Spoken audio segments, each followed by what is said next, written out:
Right, time now to bring you an uplifting story. As promised, it's the life story of Kev Crane, a singing plumber, which is set to be made into a Hollywood movie. Kev is from Leicestershire. He landed a Hollywood deal after being overheard singing by a record label owner whilst he was fitting a bathroom. That chance encounter opened the door to stardom, and it's fair to say he hasn't looked back. He's just got back from the Los Angeles after meeting movie executives in Hollywood. He sold the rights to his film about his life. His story was spotted by film producers over in the States. Kev has been telling me all about it. Here he is. I'm walking down the street and I'm gazing at my feet, and it's raining harder.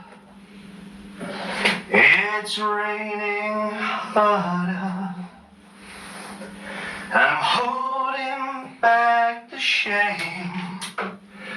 Everybody thinks you're to blame, and life gets harder. Well, welcome to the program, Kev. I mean, a whirlwind kind of roller coaster year you've had. Hollywood, and now where are you now at the moment? I've gone from Hollywood to a village in Leicestershire to fit a bathroom. And people listening, some people will be familiar with you and the singing plumber, as you're dubbed. I mean, but it's been an incredible year for you in the States, and kind of just remind people kind of how it all began, because it was someone heard you singing on a job, and then the next thing you're on a flight to Los Angeles and Hollywood and a film being made that you're going to be in or about, and then also a record contract.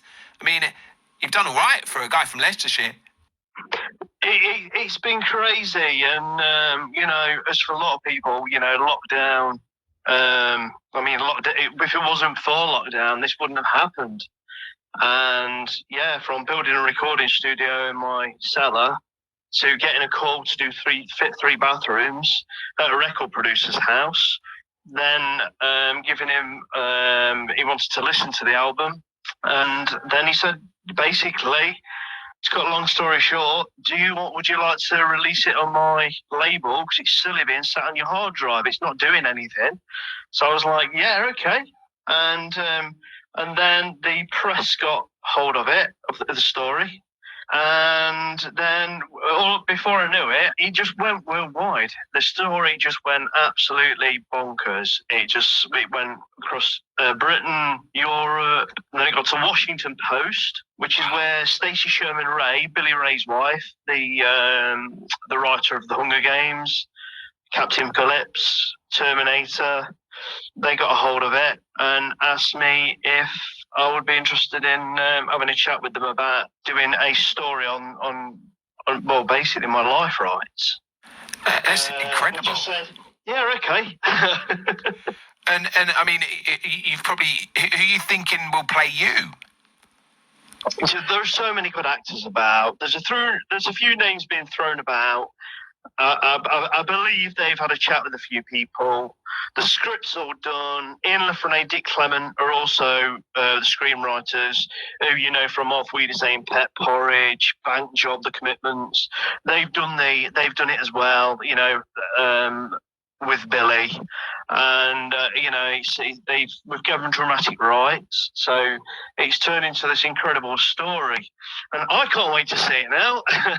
and Kev, so you was always singing then, because you had an album, and you always had your music. That was something you did, and then you were kind of plumbing, what, as a side hustle, or was that your profession, or which one was kind of your passion? And then how did that happen in terms of, I guess? It was music, but I was doing that alongside doing upholstery cutting. So I used to be in bands and stuff. We used to perform at weekends, and then I wrote about 2 or 3 tracks, tried to make it, never really happened. Got to 30 and I thought, I really need to pack this in now, it's not going anywhere. And then obviously music was always passion, it's always been my passion. And 25 years later, COVID hit. What am I going to do with my time?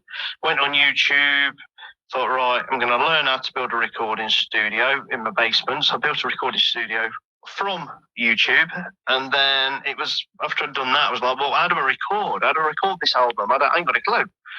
So again, I took to YouTube and just recorded this 8-track album called Why Can't I Be You, and then it just went nuts. It just went, this story just went crazy. Why can't I be you? Why can't you be me? I'll take you round the world and back and show you what I see. Only days ahead. I told you what I said. If you're so blind that you cannot see, then the love's already dead. And then I ended up in Hollywood. And tell us about Hollywood, Kev. So what happens? They just ring you. So the album's out on YouTube. There's tracks on YouTube. I've watched you. Brilliant. And then you get this record deal. And then you're out in America. What do they arrange your transport? Do you get a limo? Is it kind of red carpet? I mean, how does it work? Do you just turn up and then you're in meetings? What was LA like? It was nuts. It was like nothing. I can't describe what it was like. It was that unbelievable. So basically, we booked our flights. We'd arranged to go out there. We'd arranged to stay with Jesse Irwin, who lives in the Pacific Palisades near Malibu, and he's wrote Dichotomy with me. Well, he wrote the song, actually. I provided the vocals. Rip Out My Heart, we wrote together. And I stayed with him for 5 days. And he's an actor. He was in The Hunger Games, not The Hunger Games, The Hangover, Dogma. He's been in loads of stuff, but he's a fantastic musician and songwriter.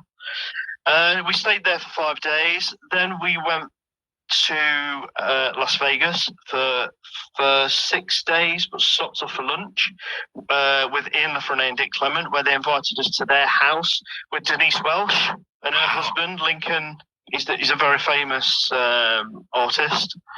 And then we went there for 6 days, came back, and then we stayed with Stacey Sherman and Billy Ray at their house. And then they introduced us to loads of people. We got took to premieres. We met all these famous people: Kurt Russell, Ali Black, the guy who plays the baddie, Gabrielle, out of the new Mission Impossible. It was just nuts. It sounds incredible. I mean, and are you thinking, like, is this a dream? Is this happening? Or how does one deal with meeting Kurt Russell? I mean, he's a legend in his own right as an actor.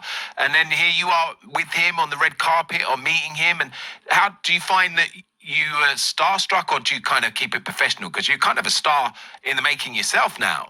It's really strange, Greg, because when it first, and it's an honour to meet you as well, by the way.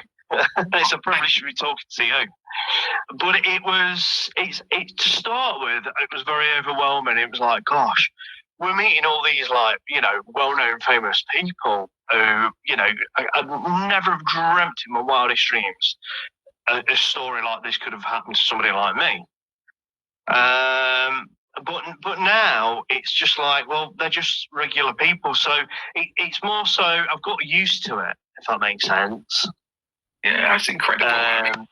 Eating these people, but when we went to Ian LaFrene's house, I had a moment. He invited us around to his house, and we sat around a dinner table, and I'm sat there, my wife's sat there. I've got Dick Clement to my left, I've got my wife to the right, I've got Denise Welch, I've got Lincoln Towns. Is it Townsend? I think it's Townsend. Yeah. I'm sorry, Lincoln, if I've got your last name wrong, but I think it's Townsend. And I've got Ian LaFrene at the end of the table, and I'm just sitting there, and I've just had a moment where it's like, what the, what is happening? What is happening here? This isn't real life. This isn't, things like this don't happen to me, but they kind of have. They have. And what's the story now? Because I mean, you ended up on TV. You ended up on Breakfast TV in America. I'm seeing Drew Barrymore's reached out, or that she's on your YouTube channel. It's like it's fascinating in terms of I guess it's because people relate. You know, you seem like a normal guy that was doing a normal job and just happened to get talent spotted, despite the fact you've been singing for years. So you kind of got your break, your moment. Well, I had, but it'd been a lot easier 25 years ago. I think, as a bit younger, trying to do a full-time job, which I won't be doing for much longer. Yeah, you're going to put down the spanner and the screwdriver. I mean, I'm going to do a tour next year.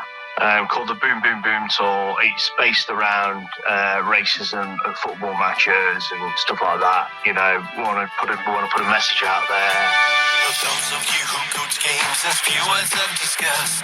Don't count yourself to be a fan and be like one of us. We'll shoot you and ignore you and put you on the bus. There is no room for you. Boom, boom, boom. There's no room here for you. Boom, boom, boom. There's no room here for you. Boom, boom, boom. There's no room here for you. There's no room. I'm doing something with direct. So I can't say too much about it, but I'm doing something with Direct Line as well. Okay. So things are coming in now, but it's taken a long time. 2 years, 2.5 years for all these things to start coming in. But yeah, I'm just excited to get out there on the road, and that's going to be about March, April time.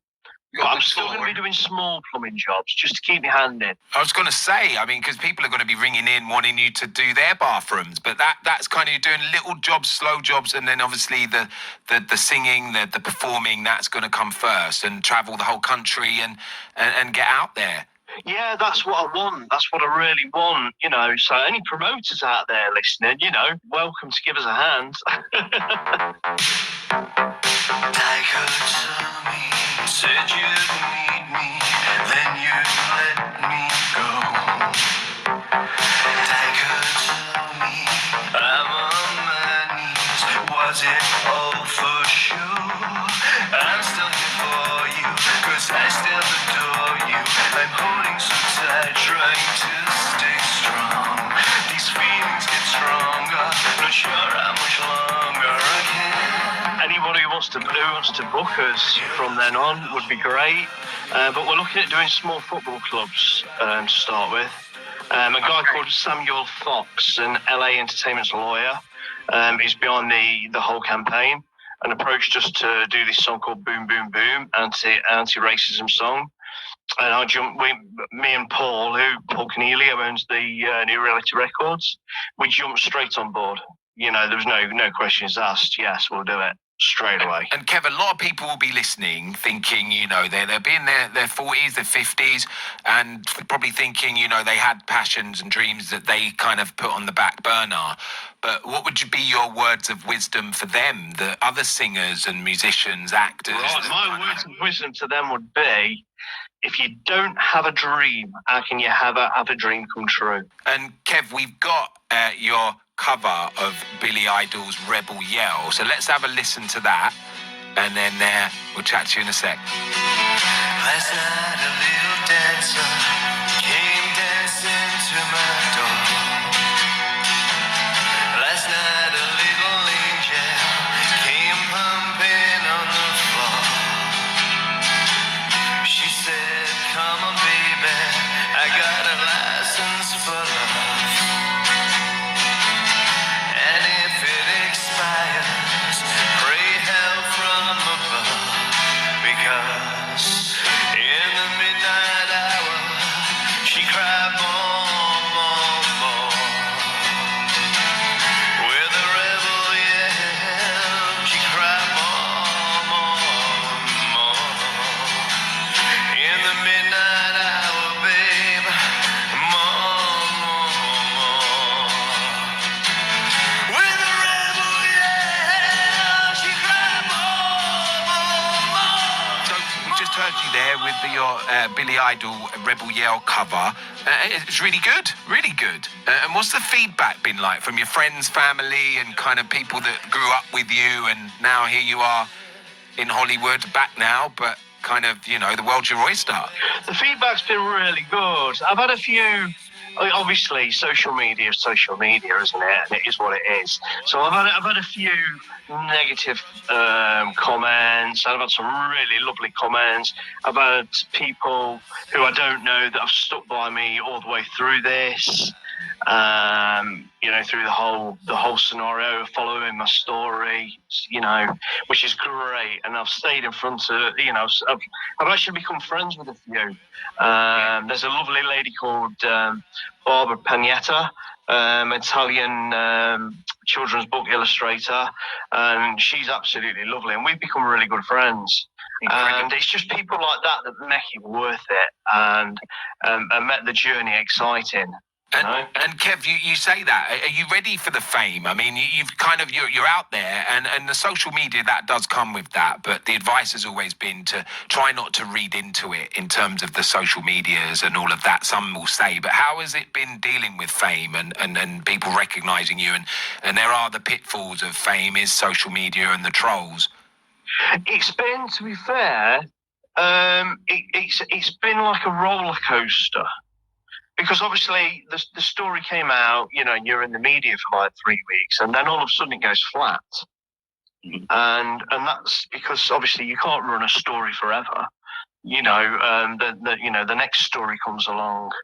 It's like I say, it's had its up and downs, but mostly, it's been good. And like I say, going out to Hollywood's been great. Meeting all these famous people. Meeting Billy Ray was just amazing for the first time. And he used to take me to the local tennis club, weight training with him. Believe it or not. And on the very last day, because we borrowed their car, they lent us their car. And the very last day, I was driving it back. It was literally 5 minutes from their house. Yeah. And I crashed the car, and we wrote the car off. No, what car was it? It was a car that they'd bought for their kids when they were younger. So what they did, they used to leave it on the drive for visitors. So it was, I can't remember what was it. I think it was a Volvo. Okay. So it wasn't it was about 15 years old. It wasn't like a Porsche. But we did an English left-hand turn straight into a car. And we wrote their car off and ours. Luckily, nobody was seriously hurt. But it was the last day. We've been driving this car all week, and we was 5 minutes from the house. And we just couldn't believe it. We just could not believe it. Luckily, Billy and Stacey are still speaking to us. They was just like, "Oh, you guys are all right? It's just a car, it doesn't matter. It's just a car, and it's an old car." My thing was, but this car's got sentimental value to you. And they said, yeah, it has, but you're safe, and that's all that counts. That's so nice, Kev. It's been a pleasure, and I think 2024 for you is just going to get bigger and bigger for you. And we wish you well. And we want tickets to the screening when your film's made, and we want to come on set and visit you and follow the journey. So we'll be in touch. But you know what? I would love to meet you. It's been an honour speaking to you, sir. Oh, cheers, Kev. Thank you so much. We're going to leave you now to get on with your job. I know you're working on a project this evening, so we're going to love you and leave you. But thanks, Kev. That's Kev Crane, the singing plumber. Thank you very much, Greg. Take care. Bye-bye.